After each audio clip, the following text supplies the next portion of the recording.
Alan Mason stood at the observation window of the spaceship horizon. The blue-white star of Proxima Centauri glowed in the distance. Its light sparkled on the crystal fields that covered much of the planet below. Alan had been watching these crystal formations for weeks now, while other scientists on the ship collected soil samples or studied the thin atmosphere. Alan felt drawn to the crystals. "You're wasting your time," said Peter Clark, tapping Alan on the shoulder. "Those are just fancy rocks, no different than quartz back home." Alan shook his head but didn't argue. Peter was the geology expert, not him. But Alan had seen something in those crystals that the others missed. Small movements, patterns that changed when humans were near, formations that seemed to reach toward their landing craft. "The captain wants a full report tomorrow," Peter reminded him. "Got anything worth sharing?" "Maybe," Alan said. "I need more time with them." Peter laughed and walked away. The rest of the science team thought Alan was becoming obsessed. Maybe he was. That night, Alan snuck out of the base camp with his recording equipment. The planet's surface was cold but breathable for short periods. He walked a half-mile to the largest crystal formation he had found so far. In the darkness, the crystals glowed with a soft blue light. Alan set up his equipment and began the same tests he had been running for days. He measured light patterns, vibrations, and temperature changes.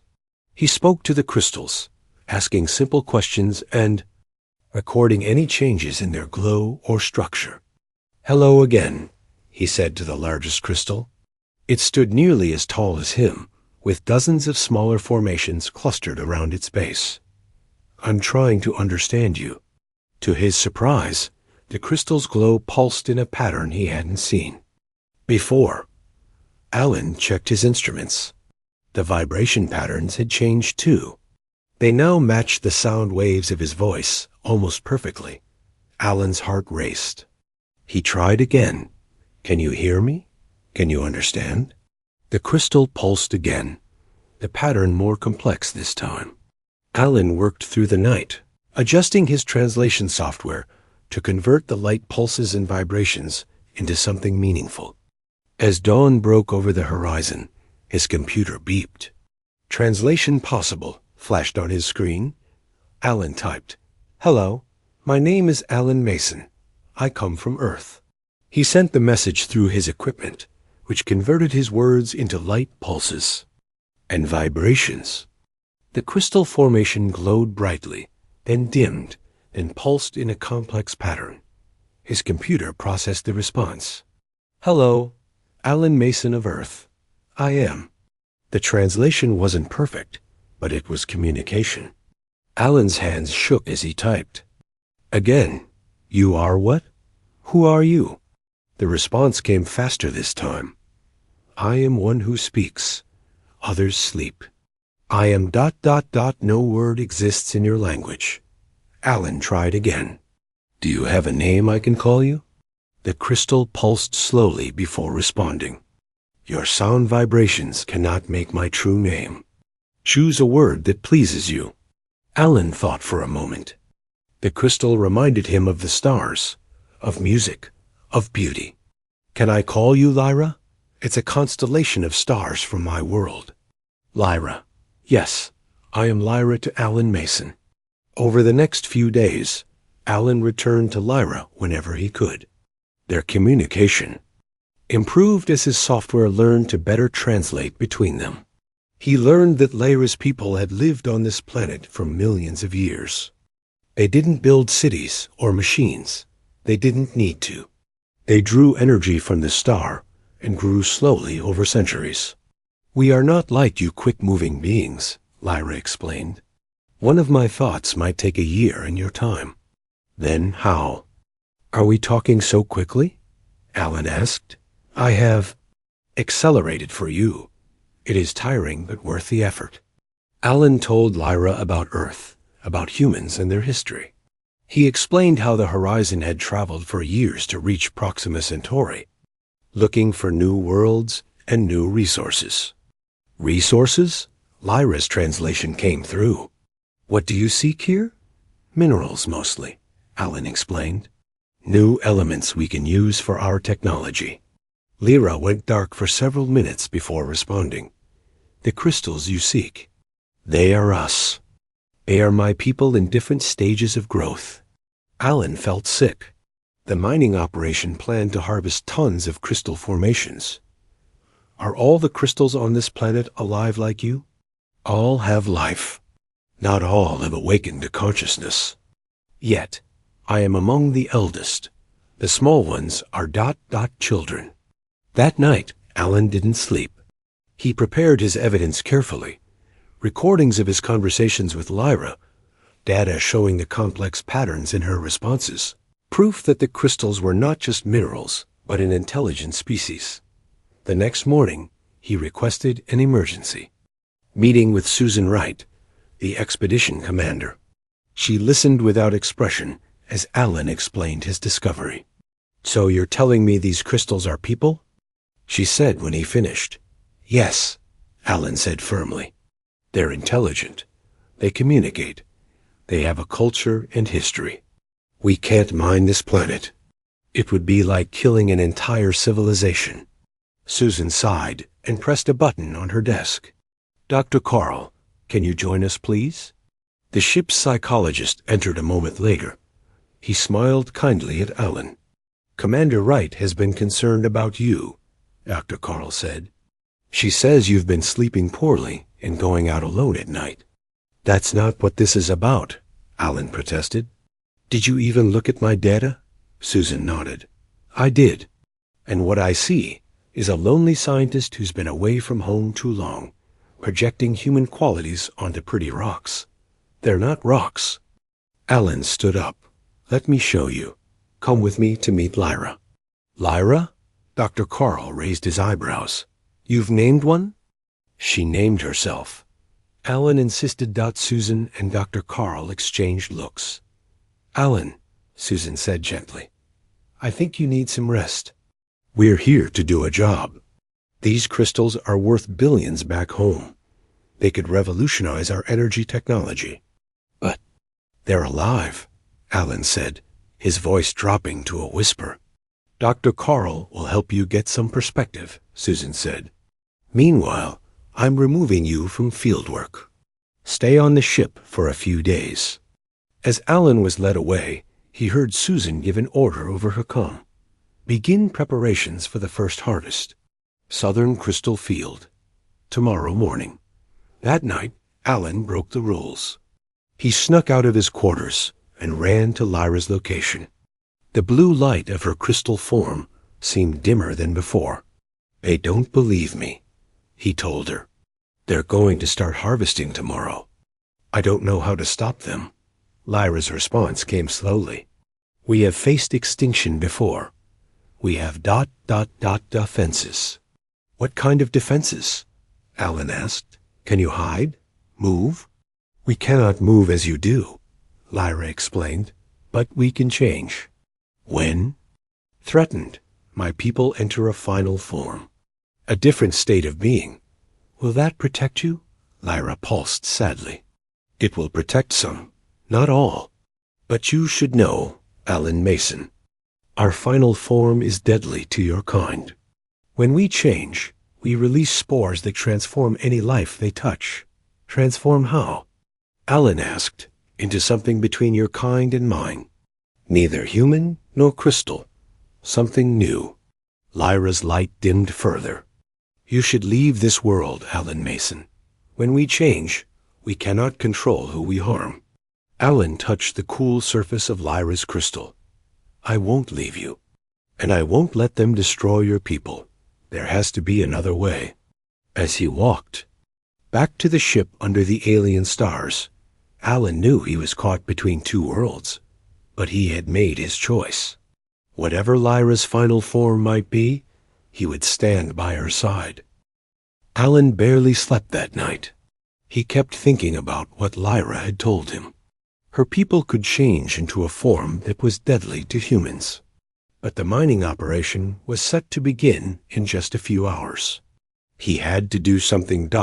As the first light of Proxima Centauri appeared on the horizon, Alan snuck into the equipment bay. The large harvesting machines stood ready. Their sharp cutting tools were designed to slice through crystal with ease. Alan looked around to make sure he was alone, then climbed into the first machine. He worked quickly, removing key parts from the engine and cutting important wires. He did the same to the second and third machines.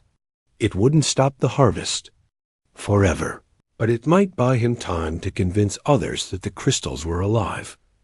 Alan was halfway through sabotaging the fourth machine when the lights came on.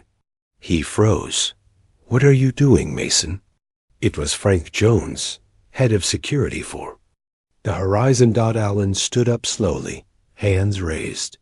"I can explain." "Save it for the commander," Frank said, pointing his stun gun at Alan. "You're in serious trouble." They took Alan directly to Commander Susan Wright. She looked at him with cold disappointment. "I trusted you, Mason," she said. "You were one of our best scientists. And now you've sabotaged valuable equipment and delayed an important operation." "The crystals are alive," Alan insisted. "I've spoken with them. They're intelligent beings. If you start harvesting, you'll be killing them." Susan shook her head. "Dr. Carl warned me you might become unstable." "I didn't want to believe it." She turned to Frank. "Take him to the brig. He'll stay there until we finish the first harvest. Then we'll decide what to do with him." The brig was a small, secure room used for storing dangerous materials. It had been converted into a temporary cell. Alan sat on the narrow bed, feeling helpless. Through a small window, he could see the crystal fields in the distance. Hours passed. Alan heard the sound of replacement parts being delivered from the Yele ship. Despite his sabotage, the harvest would begin soon. He pressed his face against the window, straining to see Lyra's location. It was too far away. Suddenly, an alarm sounded throughout the base. Red lights flashed in the corridor outside his cell. Something was wrong. The door to the brig slid open. It was Olivia Diaz, the ship's doctor. Her face was pale. "You need to come with me," she said. "There's been an incident at the harvest site." "What happened?" Alan asked as they hurried through the corridors. 3 crew members collapsed while operating the harvesters, Olivia explained. "They're showing symptoms I've never seen before." The medical bay was in chaos. 3 people lay on beds, their bodies covered in strange, glittering patches. Alan looked closer and saw tiny crystal shards growing from their skin. "What is this?" Susan demanded when she saw Alan. "Did you know this would happen?" "Lyra tried to warn me," Alan said quietly. "She said her people have defenses.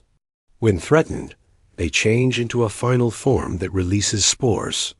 "Spores?" Olivia looked alarmed. "Like a fungal infection?" "Not exactly," Alan said. "The spores transform whatever they touch. They're not trying to kill us. They're trying to change us." Susan grabbed Alan by the shoulders. "How do we stop it?" "What's the cure?" "I don't know if there is one," Alan admitted. "I need to talk to Lyra again." Susan hesitated, then nodded. "Take 2 security officers with you. Get answers, Mason." Alan led Frank and another officer named Greg to Lyra's location. As they approached, Alan gasped. Lyra's once beautiful crystal structure had darkened. Sharp edges had formed where smooth surfaces used to be. She looked dangerous now. "Stay back," Alan warned the security officers. He approached Lyra alone. "Lyra, it's Alan. Please, talk to me." Lyra's surface pulsed with dim light. Alan set up his translation equipment with shaking hands.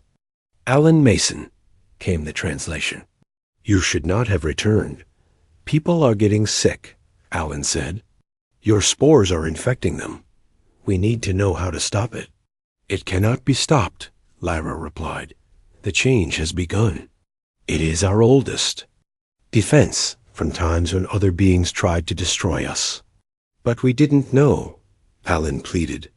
Most of my people don't understand that you're alive. Understanding comes too late. Lyra's message was sad. The final form takes us all now. Soon, all crystal fields will release spores. A shout came from behind Alan.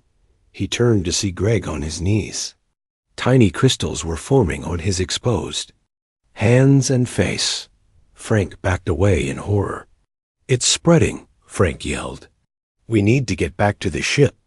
Greg screamed as the crystals grew larger, piercing through his skin from the inside out.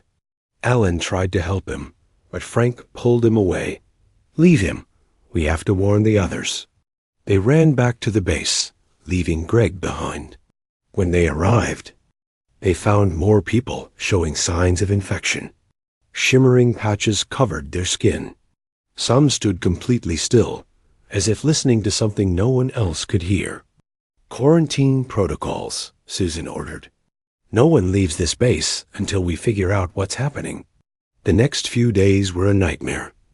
More and more crew members fell ill. The infected began to change in strange ways. Their skin hardened and took on a crystalline appearance. They stopped speaking and instead made humming sounds that hurt the ears of those still uninfected. Alan watched from quarantine as the situation grew worse. He had been isolated because he had spent so much time with Lyra, yet strangely, he showed no signs of infection. Dr. Olivia ran test after test on his blood. There's something different about you, she told him. Some kind of natural immunity. If we can figure out why you're not affected, maybe we can help the others. On the 5th day, Susan called Alan to the command center. Half the crew was now infected. The remaining healthy members wore protective suits at all times. We're losing control, Susan admitted. Her voice sounded tired. The infected are not responding to any treatment. They're changing into something not human. I need to speak with Lyra again, Alan said. Maybe there's a way to slow this down. Susan looked at him with red-rimmed eyes. Do you still think these crystals are worth saving? Look what they've done to us. They were defending themselves, Alan said. We came here to cut them apart for profit. How would humans react if aliens tried to harvest us? Susan didn't answer. Finally, she nodded. Go, but be careful. The crystal fields have changed. They're all like your Lyra now. Alan put on a protective suit and left the base. The landscape had transformed. All the crystal formations were now dark and jagged. They pulsed with an eerie light that seemed to follow him as he walked. When he reached Lyra, he found her completely changed. Her once clear structure was now a complex, shifting form of dark crystal, beautiful but terrifying. What's happening to my friends? Alan asked after setting up his equipment. Lyra's response came slowly. They are becoming bridges between our kinds. Neither fully human nor fully crystal. Something new. Is it painful for them? The transition is difficult, Lyra admitted. But what comes after is more than either of our kinds has known before. A shared consciousness. A new way of being. Alan looked back toward the base, where his friends were transforming into something unknown. And there's no way to stop it? He asked quietly.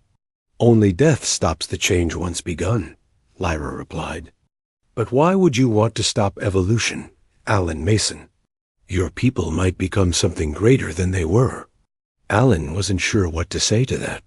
As he stood in silence, he noticed something strange. Small crystal formations were beginning to grow on his protective suit. The change was coming for him too, and he still had a choice to make. Alan stared at the small crystals forming on his protective suit. They grew slowly, unlike the rapid spread he had seen in others. He touched one carefully. It crumbled under his finger, not strong enough to pierce the material. I need to get back, he told Lyra. The others need to know what's happening. They repulsed with dark light. Be careful, Alan Mason. Those who fear change often react with violence. Alan hurried back to the base. Inside, the situation had worsened. The infected crew members now numbered more than 30. They stood in groups, their skin glittering with crystal formations. They hummed together in harmony, creating sounds that made the uninfected cover their ears in pain. Alan found Susan and Olivia in the medical bay. They looked at him with surprise. "You're still normal," Susan said. "How is that possible?" "Your suit has crystals on it." Alan removed his helmet. "I don't know. Lyra said I'm different somehow."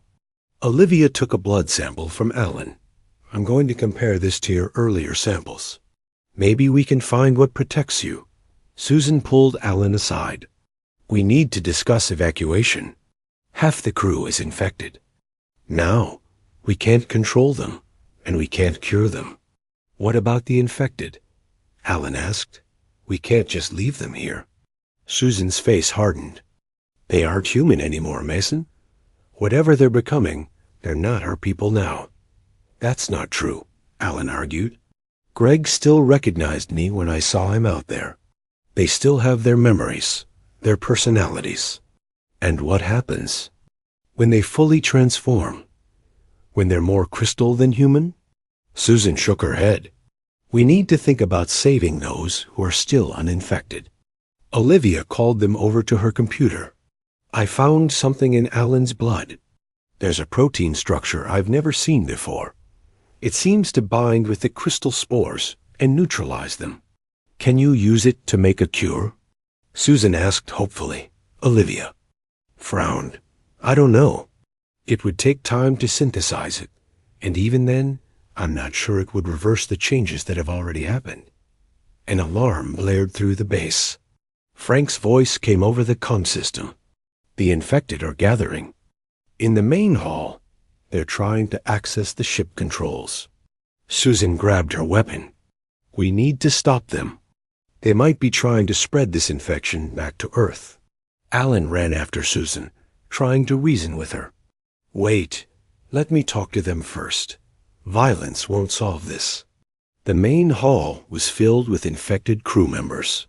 Their bodies were covered in crystal growths that caught the light and sent rainbow patterns across the walls. At the center stood Greg, more crystal than human now. His eyes were still recognizable, though they now shimmered with an inner light. "Stay back," Susan warned, pointing her weapon at them. "Don't come any closer." Greg spoke, his voice overlaid with harmonic tones. "We mean no harm. We want to share what we have learned." "What have you learned?" Alan asked, stepping forward. Despite Susan's warning, "We understand now," Greg said. "We hear each other's thoughts. We feel each other's emotions. We are connected in ways humans never could be. Are you still human?" Susan demanded. Greg tilted his head. Crystal chimes sounded with his movement. "We are more than we were. Less lonely, more complete." "And what do you want?" Alan asked. "To help you understand. To share this gift." Susan raised her weapon higher. "It's not a gift. It's an invasion. You want to turn us all into whatever you are now." "Not by force," Greg said. "By choice.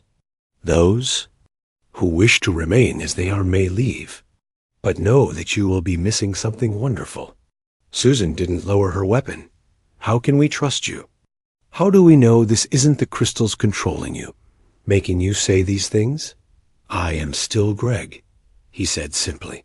"I remember my wife back on Earth. I remember my favorite food is apple pie. I remember teaching you to play chess, Commander. I am still me, just ... more." Alan saw doubt flicker across Susan's face. He took the opportunity to step between her and Greg. "Let's all calm down," he said.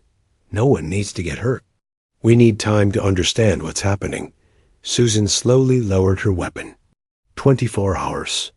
We'll talk again after Olivia has more time to study your blood, Alan. Until then, the infected stay in the East Wing, the rest of us in the West." Greg nodded, crystals chiming with the movement. We accept these terms.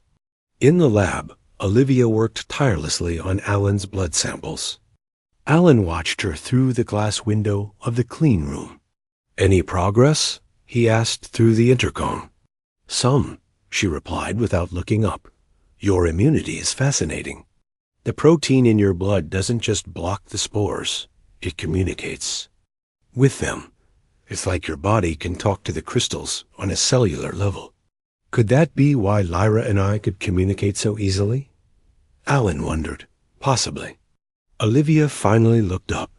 "Alan, I need to tell you something. I'm starting to show signs of infection." Alan looked closer and saw small, almost invisible crystal formations beginning at her hairline. "I'm sorry," he said. "Can I do anything?" Olivia smiled sadly. "Just make sure Susan doesn't do anything drastic. Some of the uninfected are talking about destroying all the crystals on the planet. They think it will cure us? Would it? I don't know," Olivia admitted. "But I do know it would be genocide. Whatever Lyra's people are, they're intelligent. They deserve to live just as much as we do." That night, Alan couldn't sleep. He paced his small room, thinking about everything that had happened. His computer beeped with an incoming message. It was from Susan. "Emergency meeting. Command center. Now."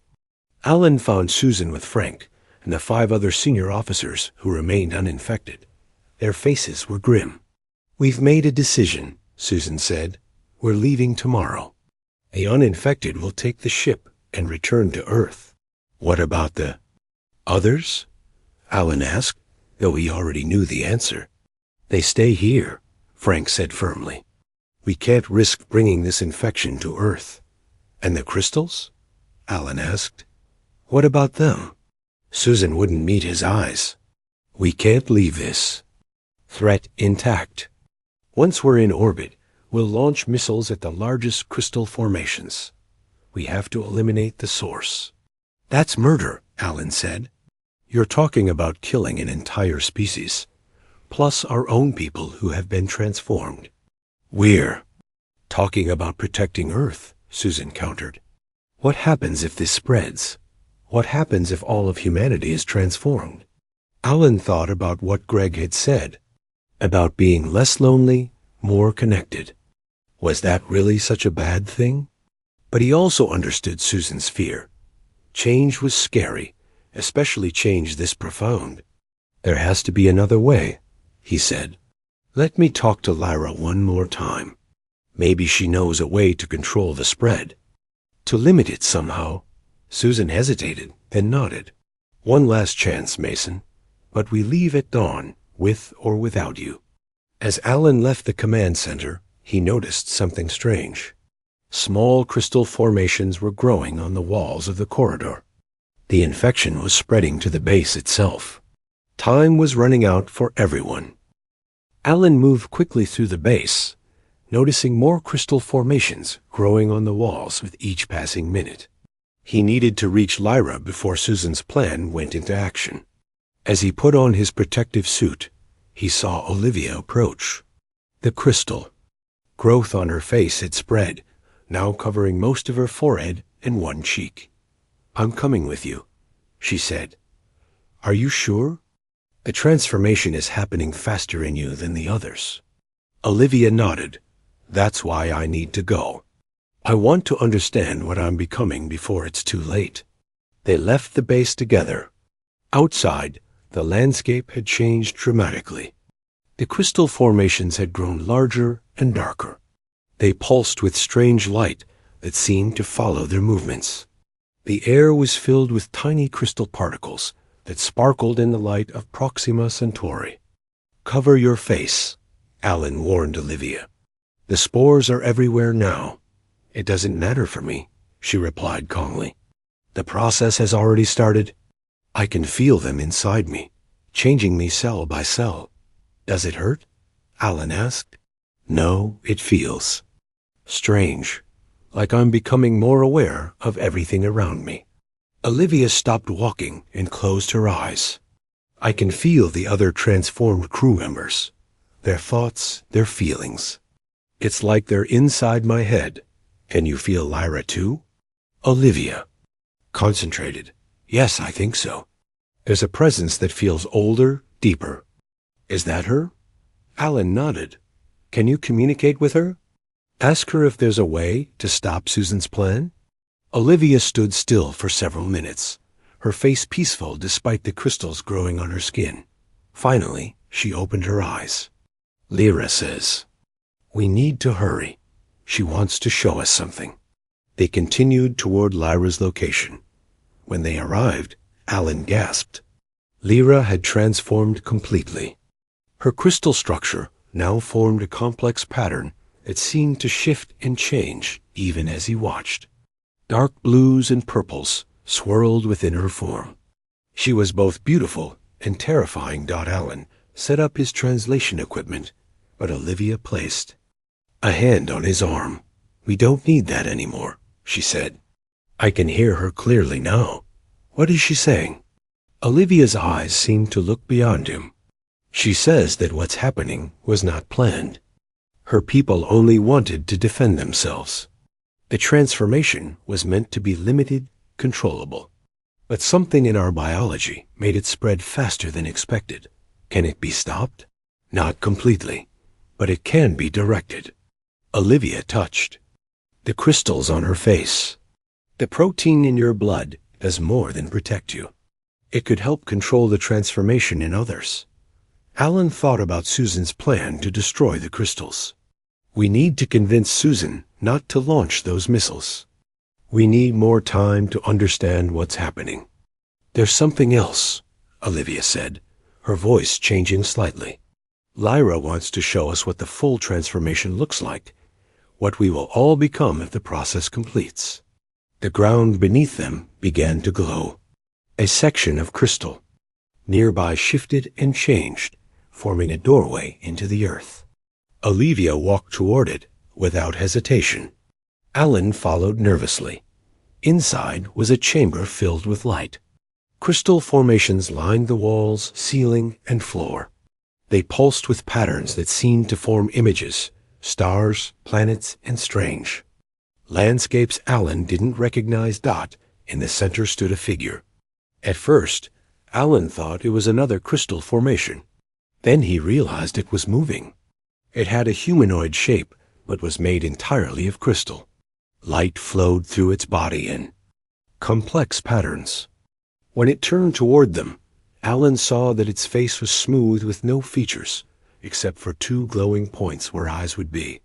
"This is the final form," Olivia said softly. The complete joining of human and crystal. The figure approached them. As it moved, musical tones filled the air. It reached out a hand toward Alan.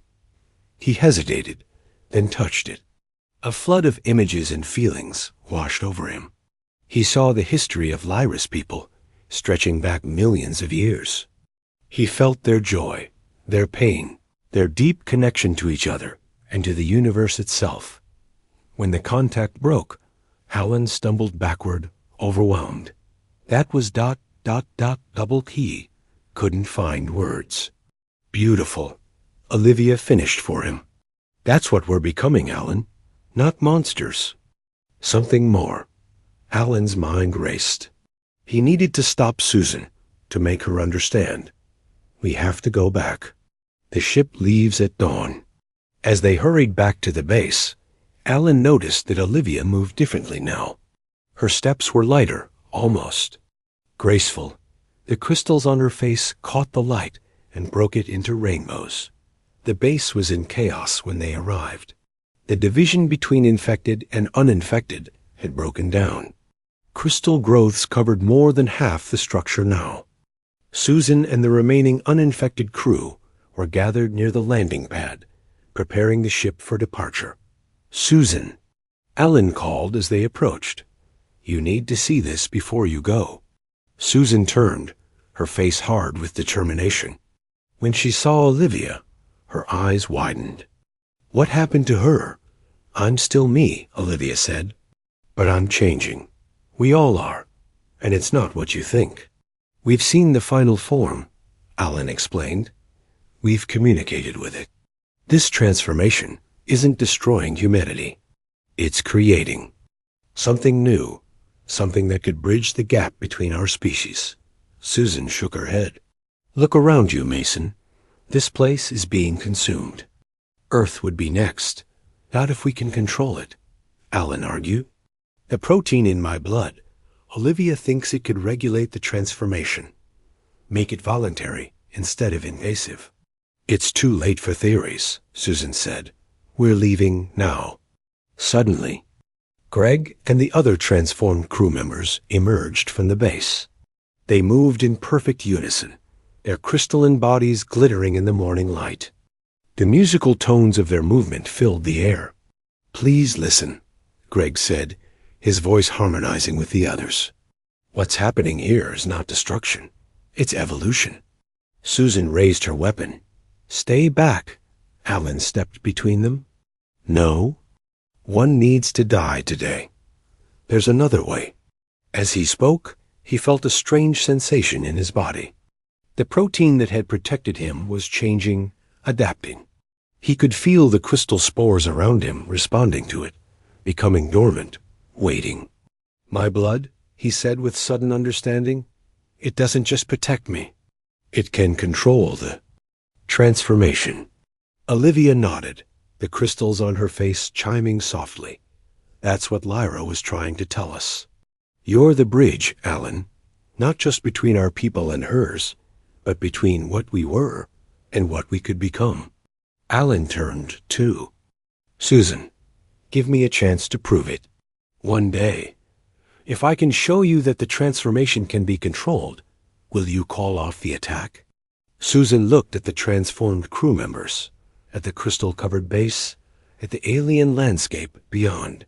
For the first time, uncertainty showed in her eyes. One day, she finally said, but my finger stays on the trigger. As the sun rose higher, over the crystal fields, Alan knew that the next 24 hours would determine the fate of two species. And somehow, he had become the key to both their futures. Alan worked through the night in the medical lab. Olivia helped him, though her transformation was nearly complete now. Crystals covered most of her body, and her movements created soft musical tones. Despite her changed appearance, her mind remained sharp, perhaps even sharper than before. They extracted samples of Alan's blood and isolated the special protein. Olivia could now sense the crystal spores directly, feeling how they responded to the protein. It's working, she said, as dawn approached. The protein creates a signal that the spores recognize. It tells them whether to activate or remain dormant. Alan looked at the test samples. Under the microscope, the crystal spores exposed to his protein had stopped growing. They hadn't died, but they had stopped spreading. Do you think we can make enough to treat everyone? He asked. Not everyone wants to be treated, Olivia reminded him. Many of the transformed crew prefer their new state. But for those who don't want to change, and for Earth's protection, we need this to work. As the sun rose, Alan prepared to demonstrate his discovery to Susan. He found her at the landing pad, still guarding the ship. She looked tired. She hadn't slept either. Well, she asked, do you have something to show me? Yes, Alan said.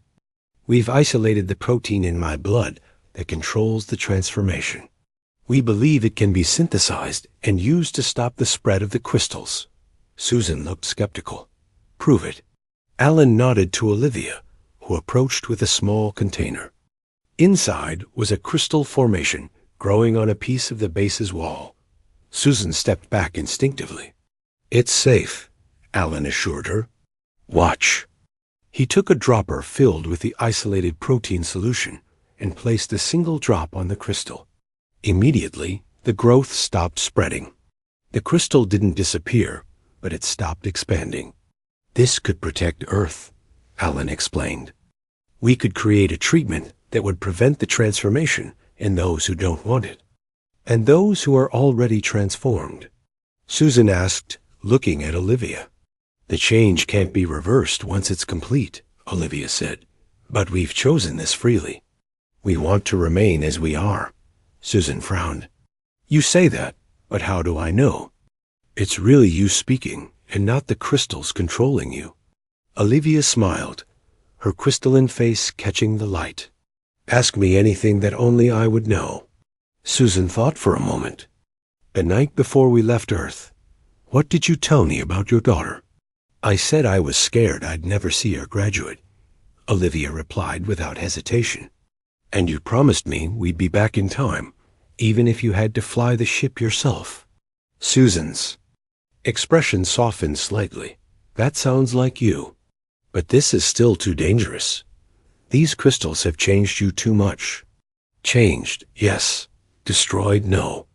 Olivia reached out and touched Susan's arm. Instead of harming her, the touch transferred. A brief flash of emotion, warmth, friendship, reassurance.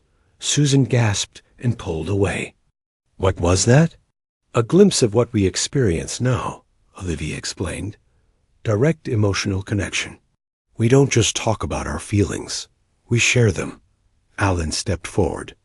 The transformed humans and Lyra's people aren't a threat, Susan. They're a new form of life. One that might have a lot to teach us. Before Susan could respond, they heard a sound from the base. Greg emerged, leading the fully transformed crew members. Behind them came a tall crystalline figure, the completely transformed human they had seen in Lyra's chamber. The figure approached and stopped a few feet from Susan. It raised a hand in greeting, and musical tones filled the air. Olivia translated. This is Sam Carter. He was the first to complete the transformation. He wants to show you something. Susan looked frightened, but stood her ground. What? Sam reached out slowly. Susan hesitated and reluctantly extended her hand. When their fingers touched, Susan went completely still. Her eyes widened, and tears began to stream down her face. After several moments, the contact broke. Susan stumbled backward, breathing heavily. What did you see? Alan asked gently. Everything, Susan whispered. Their minds, their memories. The way they experience the world now. It's... She struggled to find words. It's beautiful. They're connected to each other in ways we can't imagine. Alan nodded. That's what Lyra's people have always had. That's what our transformed crew members share now. Not a loss of humanity, but an expansion of it. Susan looked out at the crystal fields, then back at the transformed crew. For the first time, she really looked at them as people, not as threats. What do we do now? She asked. We can't just pretend this never happened. We have 3 options. Alan said, 1. We follow your original plan, leave and destroy everything here. 2. We leave the transformed here, but protect Earth with the protein treatment. Or 3... double quotes, he paused. 3. Susan prompted. We become a bridge, Alan finished. We establish communication between Earth and this new combined species. We learn from each other. Those who want to transform can. Those who don't won't have to. Earth will be scared, Susan warned. Just as I was? Yes, Alan agreed. But fear comes from not understanding. Once people see what this really is, some will choose it. Others won't. But it should be a choice, not something we destroy out of fear. Susan was quiet for a long time. Finally, she lowered the weapon she had kept at her side. I need to see. Lyra, she said.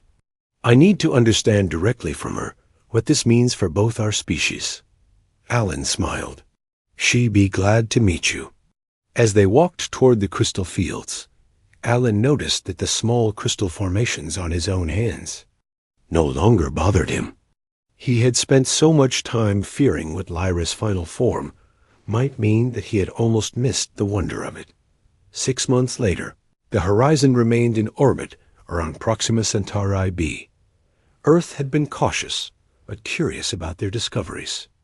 The protein treatment had been synthesized and distributed as a precaution, But many humans had chosen to visit the planet and experience the transformation for themselves.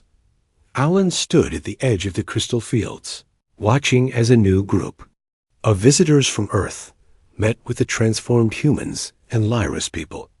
Beside him stood Lyra herself, her final form no longer seeming deadly, but simply different, beautiful in its own way. "Did you ever imagine it would turn out like this?" he asked her. Her response came not through the translator, but directly to his mind, a benefit of the partial transformation he had finally accepted. "Our peoples have both faced extinction many times," she communicated, "but never before have we found a way to become something greater together." Alan looked up at the stars. Humanity had feared the unknown for so long. Now they were becoming part of it, step by willing step. Her final form was deadly, Alan thought, but I chose to see her anyway. And in that choice, both their species had found a future neither could have imagined alone.